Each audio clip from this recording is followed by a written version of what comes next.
Sir ನಮಸ್ತೆ. ನಮಸ್ತೆ sir. Sir ಇದು ಆಗ್ಲೇ ಹೇಳಿದ್ರಲ್ಲ ಇನ್ನೊಂದು ಫ್ಲಾಟ್ ಅನ್ಬಿಟ್ಟು. ಇದೇ ಫ್ಲಾಟ್ ಸರ್. ಇದು ನೋಡಿ ಸರ್, ಈಗ ಈ ಕಡೆ ಹಿಂದೆ ಸರ್ ನಮ್ಮ ಅಪ್ಪ ಮತ್ತೆ ಅವ್ರ ಬ್ರದರ್ಸ್ ಎಲ್ಲ ಸರ್ ಈ ಸೇತುವೆ ಏನು ಇರ್ಲಿಲ್ಲ ಸರ್. ಸರ್ ಅಂದ್ರೆ ಹಳೆ ಲಾಸ್ಟ್ ಸರ್ ಅಂದ್ರೆ ನೀವು ಹೇಳ್ತಾ ಇರೋದು ಕೆನಾಲ್ ವರ್ಕ್ ಮುಂಚೆ ಈ ಸೇತುವೆ ಮತ್ತೆ ಈ ಕೆನಾಲ್ ವರ್ಕ್ ಏನು ಇರ್ಲಿಲ್ಲ. ಹೌದಾ ಸರ್? ಈ ಜಮೀನ್ಗೆ ಹೋಗೋ ಸಲುವಾಗಿ ಈ ಕವಲೆಯಿಂದನೇ ನಿಮ್ ತಂದೆ ನಿಮ್ಮ ಎಲ್ಲರೂ ಇಲ್ಲಿ ಬ್ರದರ್ 5 ಮೆಂಬರ್ಸ್ ಇದ್ದರು ನಮ್ಮ ತಂದೆ ಜೊತೆ.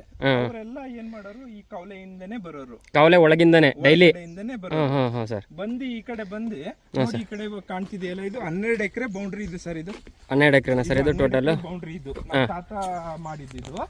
ಈಗ ಸರ್ ನಿಮ್ ತಾತನಿಂದ ಯಾರಿಗೆ ಹೋಗಿದೆ ಸರ್? ಇದು ನಮ್ಮ ತಾತಂದು ಅಂದ್ರೆ ಇದೊಂದು ಸ್ವಲ್ಪ ಕಾಂಪ್ಲಿಕೇಶನ್ ಇದೆ ಸರ್. ಇದು ಏನಪ್ಪಾ ಅಂದ್ರೆ ಇದು ಟೋಟಲ್ 12 ಎಕರೆ ಜಮೀನು. ನಾವು ಹೊರಗಡೆ ಎಲ್ಲ ಎಜುಕೇಶನ್ ಮಾಡ್ತಿದ್ದು.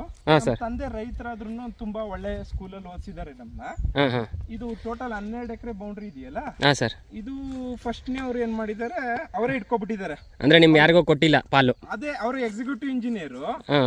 ಆದ್ರೆ ಏನಪ್ಪಾ ಅಂದ್ರೆ ಬ್ರದರ್ಸ್ ಗಳಿಗೆ ಅಗ್ರಿಕಲ್ಚರ್ ಅವ್ರಿಗೆ ಫಸ್ಟ್ ಕೊಡ್ಬೇಕು, ಅವ್ರು ಫಸ್ಟ್ ಪ್ರಿಫರೆನ್ಸ್ ಕೊಡ್ಬೇಕಿತ್ತು. ಏನಪ್ಪಾ ಅಂದ್ರೆ ಇಲ್ಲಿ ನ್ಯಾಯದವ್ರು ಇರ್ತಾರಲ್ಲ ಸರ್, ಪಂಚಾಯತಿ ಇಲ್ಲಿ ಅಂದ್ರೆ ಊರಲ್ಲಿ ನ್ಯಾಯ ಮಾಡ್ತಾರಲ್ಲ ಸರ್, ಅವರು ಏನಪ್ಪಾ ಅಂದ್ರೆ ಸಮಥಿಂಗ್ ಅಮೌಂಟ್ ಏನ್ ಮಾಡಿದ್ರೆ, ನಮ್ಮ ತಂದೆ ಬ್ರದರ್ ಇನ್ನೊಬ್ರು ಬಲರಾಮೇಗೌಡರು ಅಂತಿದ್ದಾರೆ, ನಮ್ಮ ತಂದೆ ಹೆಸರು ಕೃಷ್ಣೇಗೌಡರು. ಅವರೆಲ್ಲ ಒಂದ್ ಸ್ವಲ್ಪ ಪ್ಯೂರ್, ಅವ್ರು ಏನು ಆತರ ಗೊತ್ತಿಲ್ಲ, ಅಂದ್ರೆ ಮೋಸ ಆತರ ಏನು ಗೊತ್ತಿಲ್ಲ ಸರ್. ಅದೇ ರೀತಿ ನಾವು ಈಗ ನಮ್ ತಾತ ಮಾಡಿದಾರಲ್ಲ, ಸೇಮ್ ಅದೇ ರೀತಿ 25 ಅಡಿಗೆ ಕ್ಲೀನ್ ಆಗಿ ಸರ್ ನಾವು ಅದೇ ರೀತಿ ಸರ್. ಈಗ ನೀವು ಡಿವೈಡ್ ಆಗಿ ಎಷ್ಟು ವರ್ಷ ಆಗಿದೆ ಸರ್? ಇದು ನಾವು ಡಿವೈಡ್ ಆಗಿ 30 ಇಯರ್ಸ್ ಆಗಿದೆ. ಅಂದ್ರೆ ಇನ್ನೂ ನಿಮ್ಮ ದೊಡ್ಡಪ್ಪ ಅವ್ರು ನಿಮ್ಗೆ ಅಂದ್ರೆ ಇದು ಸರ್ ಅವಾಗ ಗೊತ್ತಿರ್ಲಿಲ್ಲ ನಮ್ಮ ತಂದೆಗಳಿಗೆ. ಸುಮ್ನೆ ಏನೋ ನಮ್ಮ ಅಣ್ಣ ಚೆನ್ನಾಗಿರ್ಲಿ ಅಂತ ಏನೇನೋ ಒಂದು ಕಮಿಟ್ಮೆಂಟ್ ತರ ಕೊಟ್ಟಿ ಆತರ ಬಿಟ್ಟಿದ್ರು. ಅದೇ ರೀತಿ ಅವ್ರೇನಾದ್ರು ಸುಮ್ನಾದ್ರು. ನೋಡಿ ಸರ್, ಈಗ ಈ ಮರ ಇದೆಯಲ್ಲ ಸರ್, ಇದೊಂದು 5000 ಅಮೌಂಟ್ ಬರ್ತಿದೆ ಅವ್ರಿಗೆ ಇಯರ್ಲಿ.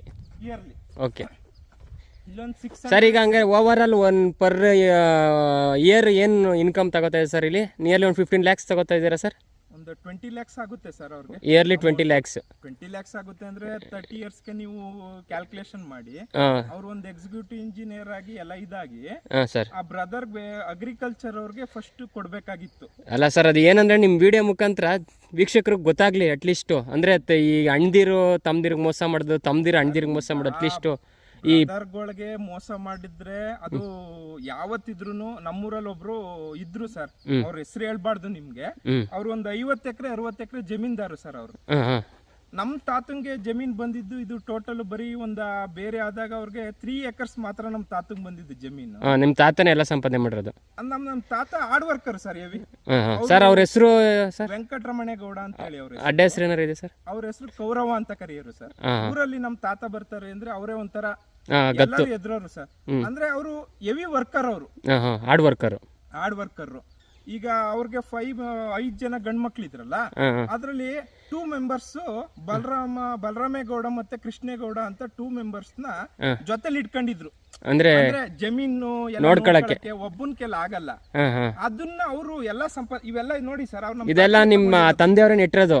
ನಮ್ ತಂದೆ ಬಲರಾಮೇಗೌಡ್ರೆಲ್ಲ ಅದನ್ನ ತೋರ್ಸದ್ನಲ್ಲ ಸರ್. ಈಗ ಅಲ್ಲಿಂದ ಬಂದು ಅದೆಲ್ಲ ಇಳ್ದಿ ಅವರು ಪಾಪ ತುಂಬಾ ಕಷ್ಟಪಟ್ಟು ತೋಟ ಮಾಡಿದ್ದಾರೆ. ಏನಪ್ಪಾ ಅಂದ್ರೆ ನಾನ್ ಹೇಳ್ತಾ ಇರೋದೇನಂದ್ರೆ, ವೀಕ್ಷಕರಿಗೆ ಬೆಳ್ದವ್ರಿಗೆ ಅವಕಾಶ ಮಾಡ್ಕೊಡ್ಬೇಕು. ನಿಜ. ಈಗ ಪ್ರೆಸೆಂಟ್ ಇರ್ತದೋ ಇಲ್ವೋ ಅವ್ರಿಗೆ ಗೊತ್ತಿಲ್ಲ. ಕಷ್ಟಪಟ್ಟವ್ರಿಗೆ ಪ್ರತಿಫಲ ಸಿಗ್ಬೇಕು. ಏನೇ ಆದ್ರೂನು ಒಂದ್ ಗಾದೆ ತರ ಇದೆ, ಕಷ್ಟಪಟ್ಟರೆ ಇಲ್ಲ. ಇದು ಈಗ ಹೆಂಗೆ ಅಂದ್ರೆ, ಈಗ ನಿಮ್ ತಂದೆ ನಿಮ್ಮ ದೊಡ್ಡಪ್ಪ ಅವರು ಕಷ್ಟಪಟ್ಟು ಎಲ್ಲ ನೆಟ್ಟಿ ಇದ್ ಮಾಡಿದ್ರು, ಬಟ್ ಈಗ ಯಾರೋ ಬೇರೆಯವರು ಅದೇ ತಿಂತಾ ಇದಾರೆ ಅಂತ ಆಯ್ತಾ ಅರ್ಥ? ಅದು ಸರ್ ಈಗ ಏನಪ್ಪಾ ಅಂತ ಅಂದ್ರೆ, ಒಂದು ಸತಿ ಅಮೌಂಟ್ ನ ರುಚಿ ನೋಡ್ಬಿಟ್ರೆ ನಾವಾಗ್ಲಿ